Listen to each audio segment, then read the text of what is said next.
For most of America's early financial history, the value of every printed dollar could be traced back to something solid, something glittering, something the world trusted, gold. From the late 19th century through the early 20th, the United States stood proudly on the gold standard, promising that every paper bill had a real physical equivalent locked away in vaults like Fort Knox. This system gave Americans a feeling of absolute certainty. Money was not just ink, it was a promise backed by metal. But as the modern world raced forward, that golden promise began to strain. Wars were fought, economies crashed, and the United States found itself needing to print more money than gold reserves could justify. It started during the Great Depression, when President Franklin D. Roosevelt took the first dramatic step, limiting the private ownership of gold and stabilizing currency by placing more power in the hands of the federal government.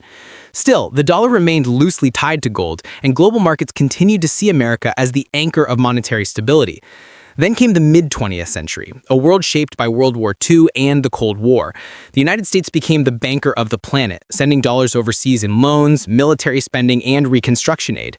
But foreign nations could still demand gold in exchange for those dollars, and soon America began losing more gold than it could afford to.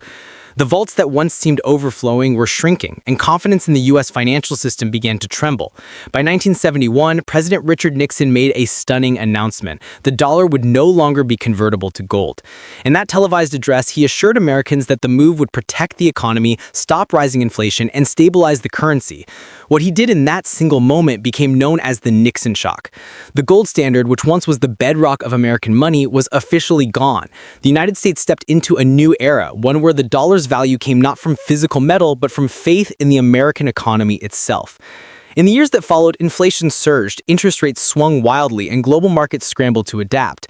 Yet over time, the US dollar grew not weaker, but stronger, not because of gold bars, but because the world trusted America, its economy, its military, its innovations, and its influence. Today, the dollar remains the world's reserve currency, shaping trade, banking, and geopolitics.